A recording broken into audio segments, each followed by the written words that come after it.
नमस्कार दोस्तों, मैं डॉक्टर पवन बासनीवाल आपका स्वागत करता हूं, वेलकम करता हूं। दोस्तों, बैक्टीरियल इन्फेक्शन की वजह से आपको कई तरह की प्रॉब्लम्स होने लग जाती है।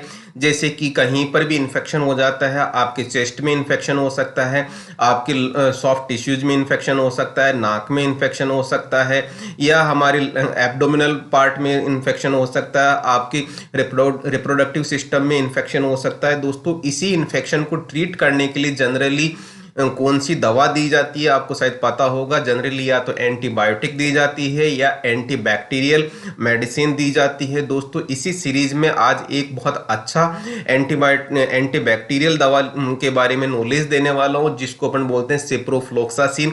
ये बेसिकली एंटीबायोटिक नहीं है, एंटीबैक्टीरियल है। दोस्तों, इसके पीछे क्या रीजन है, इसके लिए मैंने एक अलग से वीडियो बना रखा है, आप वो वीडियो देखिएगा, मेरे चैनल पे अवेलेबल है। आपको सारे कंफ्यूजन दूर होंगे। आज मैं बात करूंगा मरीजों से रिलेटेड के बारे में, मतलब इसकी संपूर्ण जानकारी दूंगा, जैसे कि बॉडी में कैसे काम करती है, किस तरह के इन्फेक्शन में ये उपयोगी होता है, इसके कौन से साइड इफेक्ट है, इसके साथ कौन सी सावधानी रखनी चाहिए, कौन सी टैबलेट आती है, इंजेक्शन आता है, ड्रॉप्स आता है, ये सारे किस नाम के ब्रांड से आते हैं, और मन में कौन कौन से कंफ्यूजन है, ये सारी बातों का मैं आपको पूरा का पूरा कंप्लीट नॉलेज दूंगा। दोस्तों, आगे बढ़ने से पहले मैं जरूर बोलूंगा, यदि आपने चैनल को सब्सक्राइब नहीं किया हुआ, चैनल को सब्सक्राइब कर लें, बेल आइकन को इनेबल कर लें, अपने दोस्तों को, रिलेटिव्स को, फैमिली मेंबर्स को, सभी को इस चैनल के बारे में, इस नॉलेज के बारे में बताइए, ताकि उनको भी इस जानकारी का लाभ मिले और वो जल्दी से स्वस्थ हो सके। शुरुआत करते हैं दोस्तों। सबसे पहले सिप्रोफ्लोक्सासिन कैसे काम करता है। जब बात काम करने की आती है तो बैक्टीरिया में डीएनए होता है जो बैक्टीरिया को पूरी तरह से कंट्रोल करता है। ये डीएनए का ही टारगेट करता है। दोस्तों, कौन सिप्रोफ्लोक्सासिन कैसे करता है, जैसे हम पेशेंट को सिप्रोफ्लोक्सासिन गोली देते हैं, उसमें से सिप्रोफ्लोक्सासिन बाहर आता है और वो सिप्रोफ्लोक्सासिन उस डीएनए पे अटैक करता है, जिससे डीएनए खत्म हो जाता है। जैसे डीएनए खत्म होता है वो बैक्टीरिया खत्म हो जाता है। तो दोस्तों, इस तरह से बैक्टीरिया को सिप्रोफ्लोक्सासिन मार देता है। और अब बात करता हूं कि ये मारने के बाद में किस तरह से हमारी बॉडी में उपयोग आता है, मतलब किस तरह से बीमारी में यूज होता है। मैं सबसे पहले बात करूंगा टैबलेट्स की। दोस्तों, टैबलेट्स को गले की इन्फेक्शन में काम में लिया जाता है, या टॉन्सिल्स हो गए हो आपके, वो उसमें यूज किया जा सकता है। कान के इन्फेक्शन में यूज किया जा सकता है। स्किन का कोई इन्फेक्शन हो गया उसमें यूज किया जा सकता है। और फेफड़ों में इन्फेक्शन हो गया हो, जैसे न्यूमोनिया टाइप का बीमारी हो गई हो, उसमें भी इसको यूज किया जा सकता है। उसी तरीके से जननांगों में, रिप्रोडक्टिव सिस्टम में, मेल या फीमेल में, जैसे मेल फीमेल में गोनोरिया हो गया हो, प्रोस्टेट की सूजन या प्रोस्टेट में इन्फेक्शन हो गया, वहां पे यूज किया जा सकता है। नाक के इन्फेक्शन में यूज किया जा सकता है। यदि पेट में कोई इन्फेक्शन हो गया वहां पे यूज किया जा सकता है। प्लेग में यूज किया जाता है, और एंथ्रैक्स नाम की एक बीमारी होती है उसमें यूज किया जाता है। दोस्तों, इस तरह से इस ड्रग का, इस दवा का बहुत वाइड यूज है। अब बात आती है डॉक्टर पे कि वो किस तरह से किसको, पेशेंट को देते हैं और किस तरह से उसको उपयोग में लेते हैं। बेसिकली इंजेक्शन इमरजेंसी यूज के लिए किए जाते हैं, जैसे उस टाइम पे पेशेंट को दिए नहीं पा रहे हैं या हमें जल्दी रिकवरी चाहिए, वही लगभग बीमारियां होती है, जैसे कि गले का इन्फेक्शन, टॉन्सिल्स, कान का इन्फेक्शन, नाक, पेट, जननांग मतलब रिप्रोडक्टिव सिस्टम, या यूं कहूंगा स्किन और फेफड़ों, इन सभी में इन्फेक्शन में इसको यूज किया जाता है दोस्तों, और ये बहुत अच्छा इफेक्टिव होता है। अब अपन बात करते हैं आईज और ईयर ड्रॉप भी आती है दोस्तों, तो उसका क्या यूज है या कौन सी डिजीज होती है। तो दोस्तों, सिप्लॉक्स नाम का एक शायद आपको पता होगा, ईयर ड्रॉप और आई ड्रॉप आता है, दोनों में काम होता है। यदि कान में इन्फेक्शन हो गया, कान में पस पड़ गया, इसका मतलब इन्फेक्शन हो गया, कान में पानी आ रहा है, ऐसी सिचुएशन में दोस्तों इसका यूज किया जाता है। डॉक्टर के अकॉर्डिंग आपको उस दवा का यूज करना होता है। तो इसी तरीके से दोस्तों आई ड्रॉप भी यूज होती है, जैसे आईज का इन्फेक्शन हो गया, रेडनेस हो गया, या बैक्टीरियल इन्फेक्शन हो गया, उस टाइम पर भी आईज के इन्फेक्शन को खत्म करने के लिए इस दवा का उपयोग किया जाता है। दोस्तों, सिप्रोफ्लोक्सासिन का डोज कितना दिया जाता है, मैं इसके बारे में बताता हूं दोस्तों। तो जब बात डोज की आती है तो सबसे पहले मरीज की उम्र देखी जाती है, मरीज का वजन कितना है वो देखा जाता है।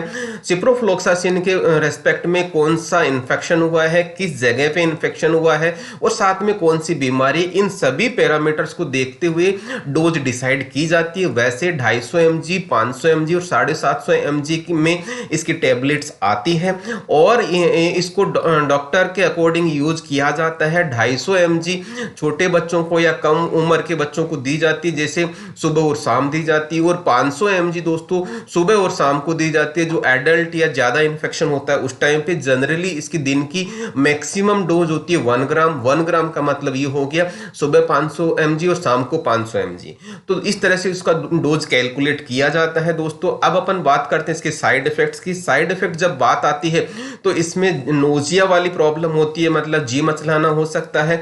इसमें वॉमिटिंग वाली सिचुएशन मतलब उल्टी हो सकती है, पेट दर्द हो सकता है, हार्ट बर्न हो सकता है, आपको दस्त हो सकते हैं और आपको थकान जैसा महसूस हो सकता है दोस्तों। इस तरह की हालांकि सारे के सारे जो साइड इफेक्ट हैं वो वेल टॉलरेटेड है, लेकिन यदि आपको ये साइड इफेक्ट ऐसा लग रहा है कि मेरे को टॉलरेट नहीं हो रहे तो इमीडिएटली आपको ये दवा बंद कर देनी है और अपने डॉक्टर से तुरंत प्रॉपर इलाज लेंगे तो आपका प्रॉपर ट्रीटमेंट हो जाएगा और इस तरह से दोस्तों आपको उस साइड इफेक्ट से बचने का मौका मिल जाएगा। तो सिप्रोफ्लॉक्सासिन जब आप गोली लेते हैं या दवा लेते हैं उसके लिए कौन कौन सी सावधानियां रखनी चाहिए। जब सावधानी की बात आती है सबसे पहले आप सेल्फ मेडिकेशन ना करें, डॉक्टर के अकॉर्डिंग आप दवा लें। इस दवा को आपको क्या करना, खाना खाने के बाद में दवा लेंगे तो अच्छी रहेगा, अच्छा इफेक्ट आता है। इस दवा को ना तोड़ना है ना फोड़ना है, क्योंकि ये दवा क्यों होती है दोस्तों, फिल्म कोटेड होती है, उसी तरह से लेना है। यदि आप शराब पीने की शौकीन है तो आपको शराब नहीं पीना है। इसके साथ कॉन्ट्राइंडिकेशन है। गर्भवती महिलाएं या बच्चे को दूध पिलाने वाली महिलाएं या ऐसी महिलाएं जो कंसीव के लिए या प्रेगनेंसी के लिए प्लानिंग कर रहे हैं तो दोस्तों डॉक्टर की सलाह बिना ये दवा बिल्कुल भी ना लें।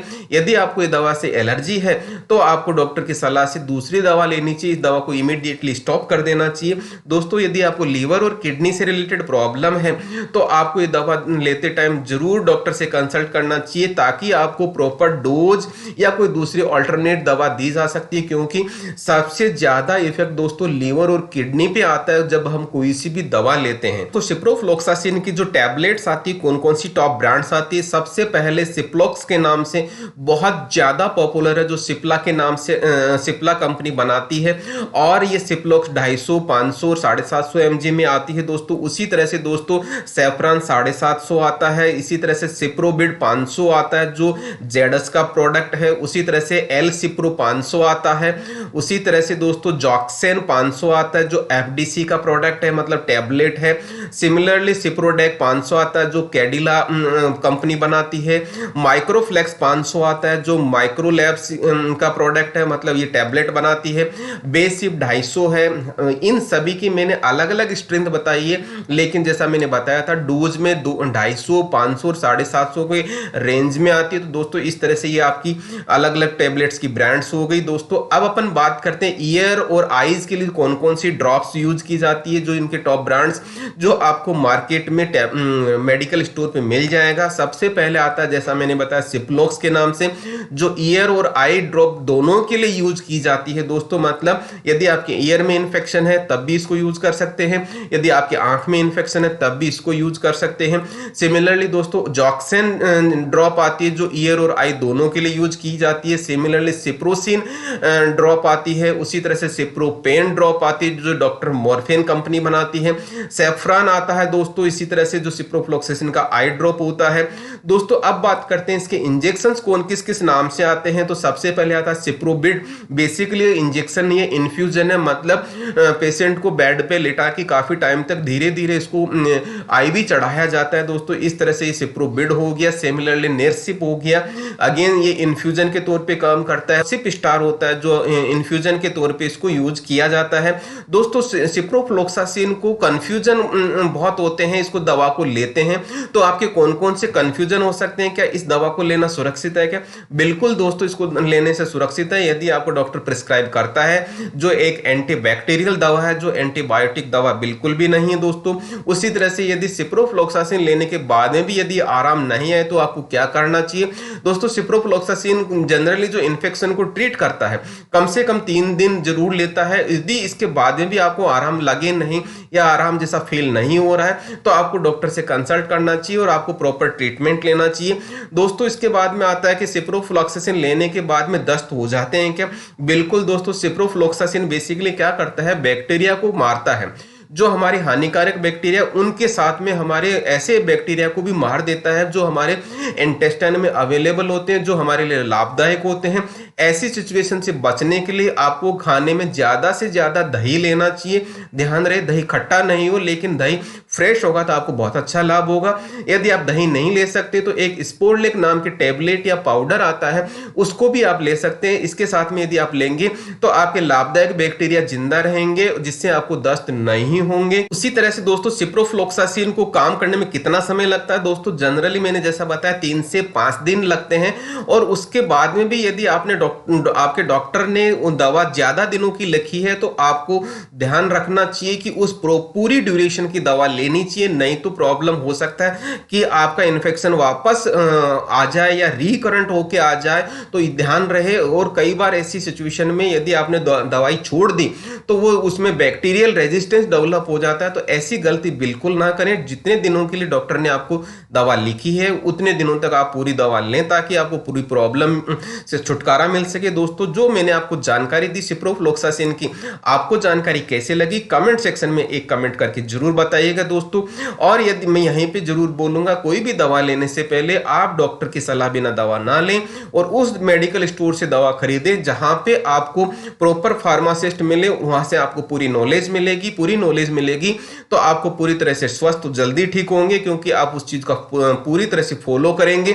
दोस्तों अब मैं लास्ट में यही बोलूंगा, ये अभी भी चैनल को सब्सक्राइब नहीं किया, चैनल को सब्सक्राइब कर लें, बेल आइकन को इनेबल कर लें और कमेंट जरूर कीजिएगा। यदि ये काम आपको अच्छा लगा और सपोर्ट करना चाहते हैं तो थैंक्स का बटन दबाना ना भूलें दोस्तों। इसी के साथ मैं आपको बहुत बहुत धन्यवाद दूंगा। Thank you.